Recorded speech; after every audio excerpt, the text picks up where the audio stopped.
Hello everyone, welcome back to me Maheshwari delights. ఈ రోజు మన వీడియోలో వరలక్ష్మి వ్రతం స్పెషల్గా పులిహోర రెసిపీ చూపించబోతున్నాను. ఫస్ట్ టైం చేసుకునే వాళ్ళు అయితే ఈ వీడియో తప్పకుండా చూడండి.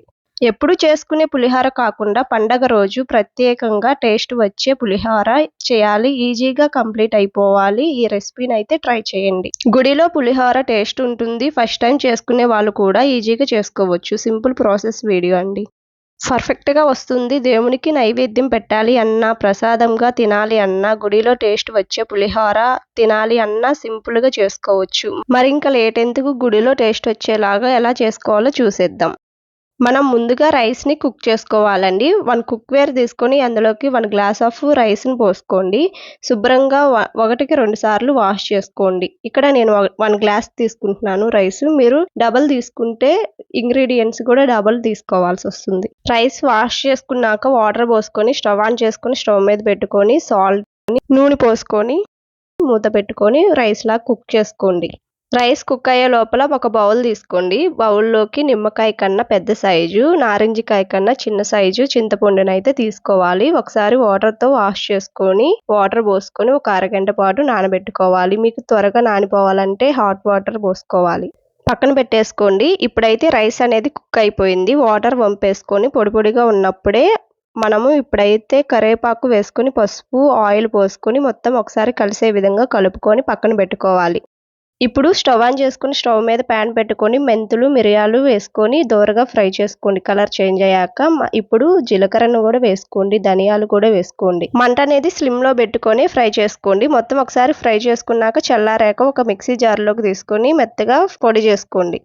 ఇప్పుడు తీసుకున్న ఇంగ్రీడియంట్స్ 1 గ్లాస్ ఆఫ్ రైస్కి అయితే సరిపోతుంది. 2 గ్లాస్ ఆఫ్ అయితే ఇది డబల్ చేసుకోండి. ఇలా వీడియోలో చూపిస్తున్నట్టు పొడి చేసుకొని పక్కన పెట్టుకోండి. ప్యాన్లోకి పల్లి నూనె పోసుకొని వేరుశనగపప్పు, కాజు వేసుకొని ఫ్రై చేసుకోవాలి. కలర్ చేంజ్ అయినాక పక్కకు తీసి పెట్టుకోండి. ఈ పులిహోరలోకి పల్లి నూనె అయితే టేస్ట్ చాలా బాగుంటుంది. ఇప్పుడైతే అదే ఆయిల్లోకి తాలింపు గింజలు, ఎండుమిర్చి, పచ్చిమిర్చి వేసుకొని ఫ్రై చేసుకోండి. కొంచెం ఇంగువ కూడా వేసుకోండి. మొత్తం ఒకసారి కలిసే విధంగా కలుపుకోండి. ఇప్పుడు మనం నానబెట్టుకున్న చింతపండుని మ్యాష్ చేసుకొని బాగా రసాన్ని తీసుకొని ఒక స్ట్రైనర్తో ఈ తాలింపులోకి పోసుకోవాలి. చింతపండు గుజ్జు అనేది మనం చిక్కగా తీసుకోవాలి. మొత్తం ఒకసారి కలిసే విధంగా కలుపుకోండి. ఈ తాలింపులోకి సాల్ట్, పసుపుని యాడ్ చేసుకోండి. మొత్తం ఒకసారి కలిసే విధంగా కలిపేసుకోండి. ఇప్పుడు ఈ పులిహోరలోకి మెయిన్ ఇంగ్రీడియంట్ వచ్చేసి మనం వేయించి పెట్టుకున్న ముందుగా దినుసుల పొడి. ఈ పొడి వల్లే మనకి ఈ పులిహోర టెంపుల్ స్టైల్లో ఉంటుంది టేస్ట్.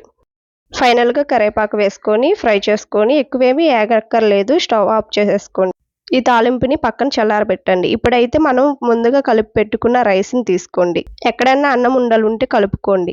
మొత్తం ఒకసారి ఇలా కలుపుకొని ఇప్పుడైతే ఇందులోకి పులుసుని యాడ్ చేసుకోండి. కొంచెం కొంచెంగా యాడ్ చేసుకుంటూ మొత్తం పులిహోర మొత్తం కలిసే విధంగా పులుసులోకి పులిహోర కలుపుకోండి.